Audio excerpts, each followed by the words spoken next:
desde que tengo memoria, mi madre siempre me trató como si fuera una carga. Recuerdo que cuando era niña, veía como mi hermano, Mateo, era el centro de su mundo. Él era el hijo perfecto, el que siempre hacía todo bien, al menos a los ojos de mi madre. Yo, en cambio, nunca podía hacer nada a su gusto.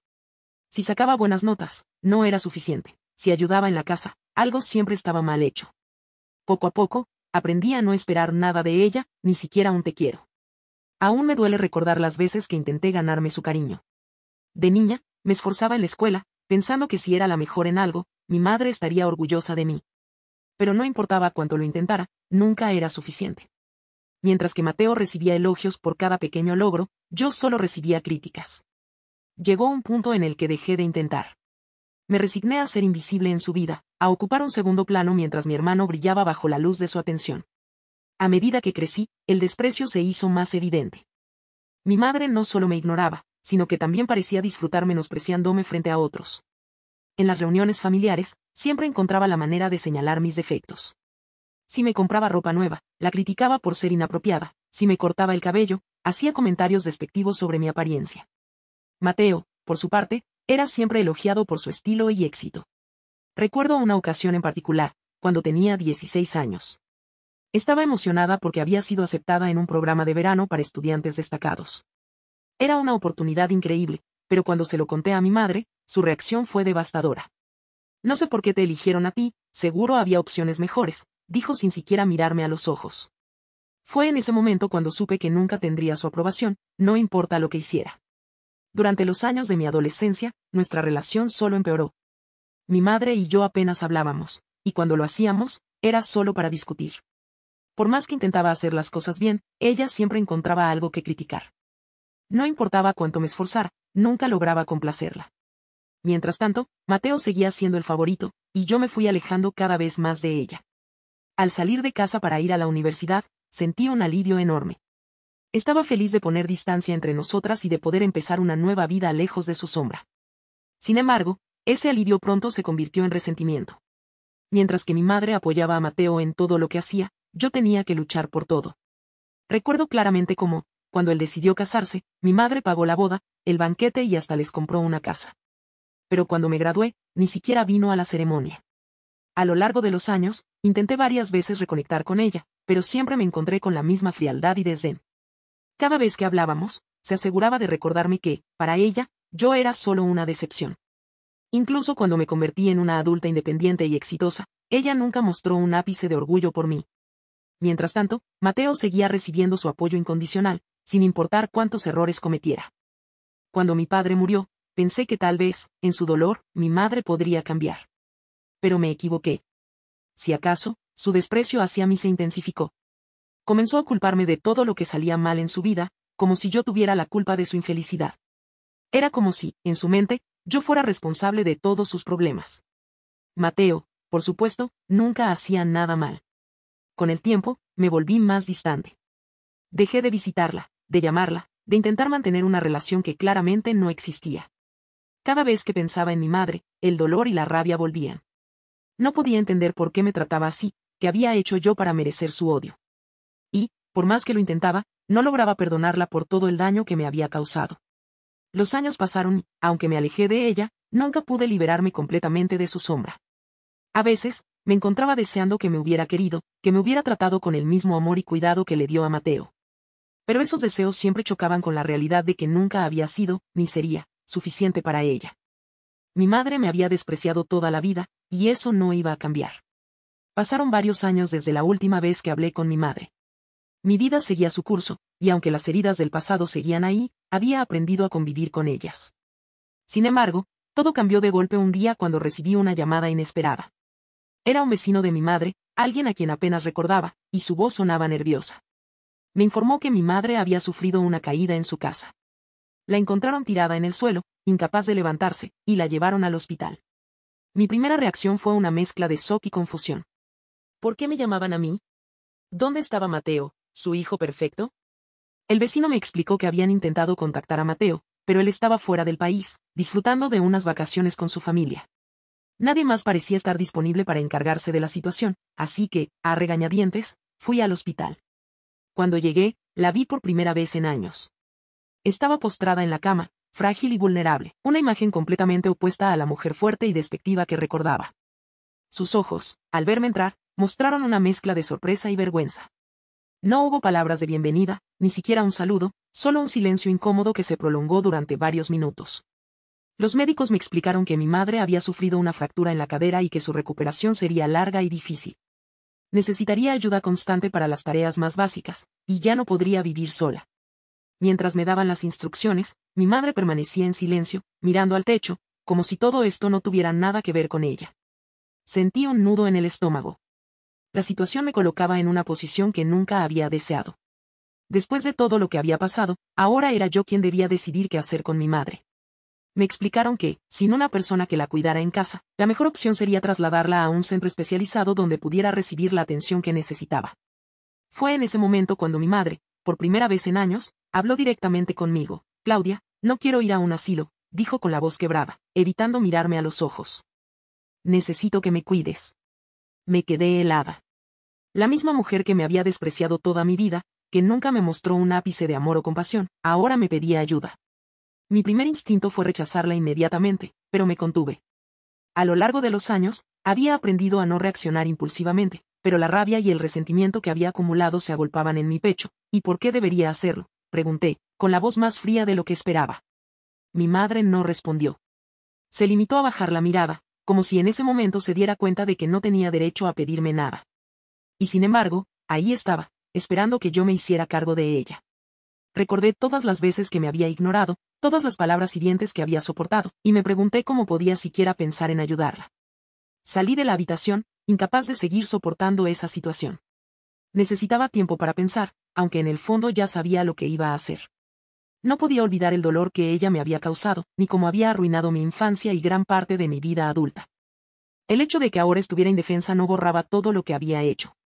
Pasé los días siguientes debatiendo conmigo misma, consultando con amigos y familiares. La mayoría me decía que, a pesar de todo, debería cuidar de ella, que era lo correcto.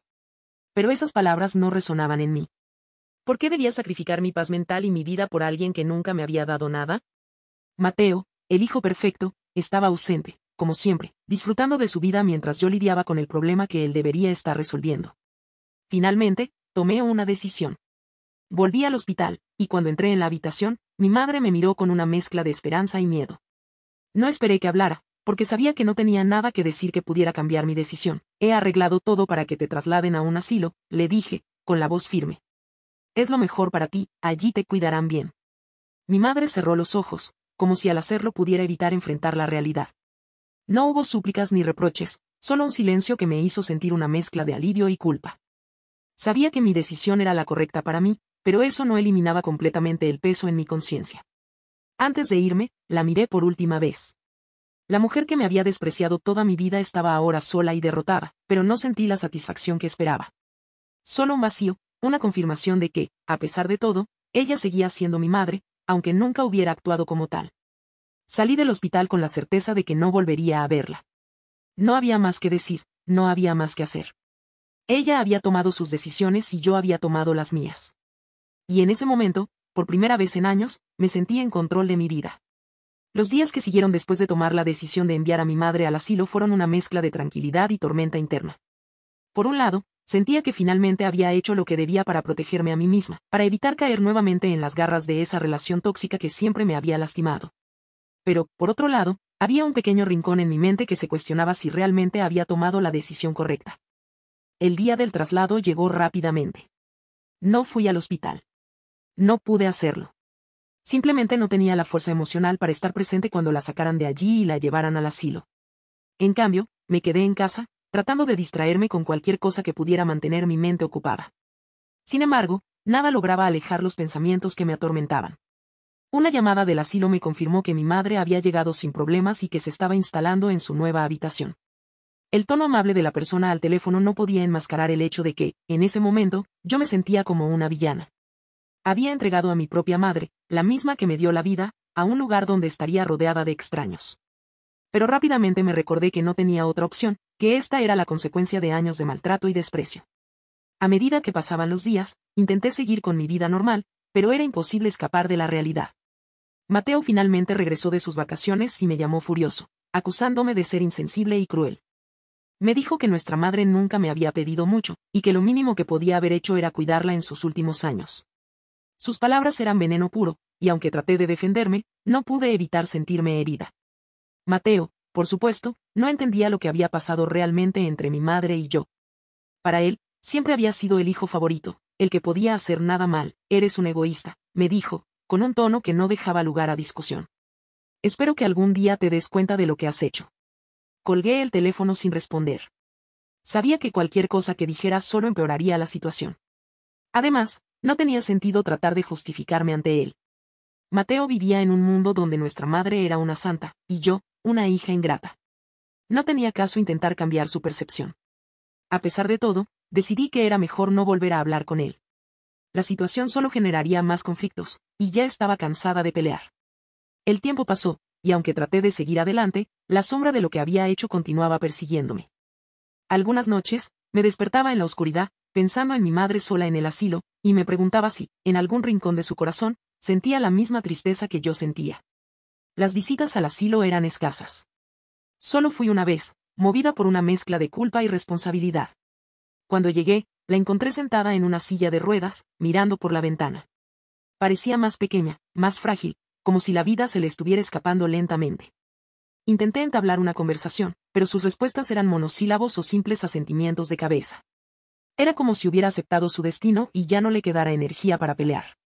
Esa visita fue la única. No pude soportar volver a verla en ese estado. Era demasiado doloroso, no solo por verla a ella, sino porque cada vez que la miraba, me veía a mí misma reflejada en sus ojos, y me recordaba todas las veces que había querido ser amada por ella, todas las veces que había fallado en ganar su aprobación. Mi vida continuó, pero las repercusiones de mi decisión se hicieron sentir en mi entorno. Mi círculo de amigos se redujo cuando algunos comenzaron a distanciarse al enterarse de lo que había hecho. Esos que no entendían la situación, que veían el acto de enviar a mi madre a un asilo como una traición imperdonable. Aunque sabía que era mejor así, que era preferible rodearme de personas que entendieran mi dolor, la soledad empezó a hacerse presente. Irónicamente, esa soledad fue lo que me permitió ver las cosas con más claridad. Empecé a aceptar que, aunque mi decisión había sido difícil, era la única que podía haber tomado sin traicionarme a mí misma. No podía seguir siendo la hija que se sacrificaba por una madre que nunca la valoró. No podía permitir que los fantasmas del pasado siguieran controlando mi presente. Una noche, mientras estaba sola en mi apartamento, reflexioné sobre todo lo que había pasado. No había moralejas, ni enseñanzas, ni grandes revelaciones. Solo una simple verdad: había hecho lo que creí correcto en ese momento, y tendría que vivir con las consecuencias, fueran buenas o malas. Nadie más que yo sabía el peso que cargaba, y nadie más que yo podía decidir cómo lidiar con él.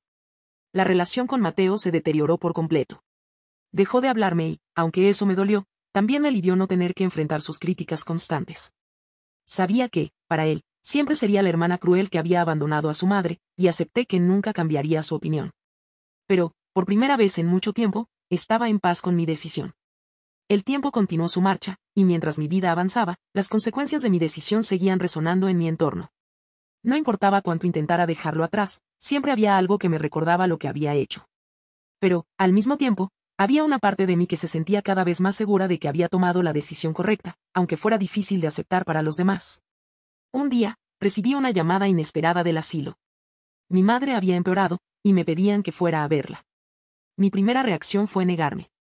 Después de todo, ya había hecho mi parte, ¿no? Pero algo dentro de mí me decía que debía ir, que era lo correcto, aunque no entendiera por qué. Así que, a regañadientes, tomé el auto y conduje hasta el asilo. Cuando llegué, me dirigieron a su habitación, donde la encontré acostada en la cama, más débil que nunca. Su rostro estaba pálido, y su respiración era lenta y pesada. Al verme, sus ojos se abrieron ligeramente, y por un momento, pareció que intentaba decir algo. Me acerqué, esperando que hablara, pero las palabras no salieron.